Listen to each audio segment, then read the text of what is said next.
সদ্য শেষ হলো দুর্গা এবং লক্ষ্মী পুজো, এবার কালী মায়ের পুজো।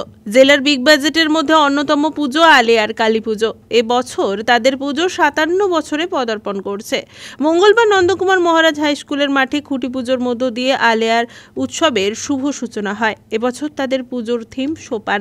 বর্তমান সময়ে মানুষের বিবর্তনের ছবি থিমের মাধ্যমে তুলে ধরা হবে। মণ্ডপ সজ্জার জন্য রাষ্ট্রপতি পুরস্কারপ্রাপ্ত গৌরাঙ্গ কুইলা মণ্ডপ প্রতিমা নির্মাণ করছেন।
সবাইকে শুভ বিজয়ের শুভেচ্ছা জানাই এবং আগাম দীপাবলির শুভেচ্ছা জানাচ্ছি। এবারে আমাদের 57তম বর্ষ আলো উৎসব আলেয়া। এবারে থিম সোপান।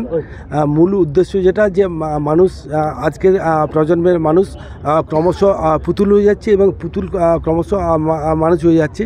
এই যে উত্তরোত্তর বৃদ্ধি পাওয়ার এবং এই যে পরিবর্তন, সেই পরিবর্তনের তুলে ধরছে রাষ্ট্রপতি পুরস্কারপ্রাপ্ত শিল্পী গৌরাঙ্গ কুইলা মহাশয়।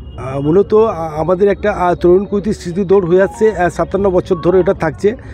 উদ্বোধনে আছে রক্তদান শিবির, তার সঙ্গে আছে দুস্থদের বস্ত্র বিতরণ, তারপরে সাংস্কৃতিক অনুষ্ঠান রয়েছে যেগুলো ছোটো ছোটো ছেলেমেয়েদের অঙ্কন প্রতিযোগিতা, নৃত্য প্রতিযোগিতা, আবৃত্তি প্রতিযোগিতা। এছাড়াও প্রতিদিন কলকাতা এবং মুম্বাই শিল্পীদের রাত্রিবেলা সাংস্কৃতিক অনুষ্ঠানের ব্যবস্থা করা আছে। আগামী 19শে অক্টোবর থেকে 26শে অক্টোবর পর্যন্ত চলবে নানান সাংস্কৃতিক অনুষ্ঠান এবং খেলাধুলোর ব্যবস্থা। সংস্থার সাধারণ সম্পাদক বিশ্বজিৎ দত্ত জানিয়েছেন, গত 56 বছর ধরে তারা কালী মায়ের আরাধনা করে আসছেন। সর্বোপরি বলি, আমাদের মাননীয় মুখ্যমন্ত্রী বলেছেন যে ধর্ম যে যার, উৎসব সবার, এবং সেই বিষয়টাকে মাথায় রেখে এবারে পূর্ব মেদিনীপুর জেলা প্রশাসন এবং জেলা পরিষদ সম্পূর্ণভাবে আমাদের সাহায্য সহযোগিতা করছেন মমতা ব্যানার্জির নির্দেশে। এবং এই এলাকার সমস্ত মানুষের হচ্ছে গিয়ে সবথেকে প্রাণের উৎসব, মনের উৎসব, সেটা হচ্ছে দীপাবলি উৎসব। এই উৎসব আলেয়ার মধ্যে নেই, এটা হচ্ছে কি আপামর জনগণের মধ্যেই বিরাজ করছে। তাদের আকাঙ্ক্ষা পূরণ করার জন্য প্রতি বছর মানুষ যেভাবে আসে, পুলিশ প্রশাসন তার ট্রাফিক নিয়ন্ত্রণ করে স্মুথভাবে, এবং সেটা আগামী দিনও করে, বিগত দিনও করছে, এবারও করবে, এই আশা রাখছি। একটা কথা বলি, কিছু শুভবুদ্ধি মানুষজন, ক্রীড়াপ্রেমী মানুষজন মাঠটাকে ভীষণ ভালোবাসেন এবং তিনারা চাইছিলেন যে শুধু কেবলমাত্র খেলাই হোক আর অনুষ্ঠান বাদ দিয়ে তাহলে মাঠের যত্ন থাকবে। কিন্তু ওনারা আজকে ভাবতে বাধ্য করব যে খেলাটাও যেমন আমাদের সমাজের অঙ্গ, তেমনি উৎসব মেলাও আমাদের অঙ্গ। সারা ভারতবর্ষ জুড়ে সমস্ত কিছু সুশৃঙ্খলভাবে যদি করতেই হয়, সেটা মাঠের মধ্যে করা হয়ে থাকে এবং সেটা আরও খুব সুন্দর হয়।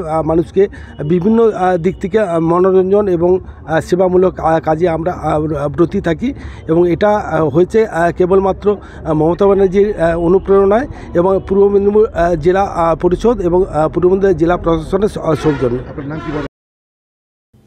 ব্যুরো রিপোর্ট, খবর BCBS।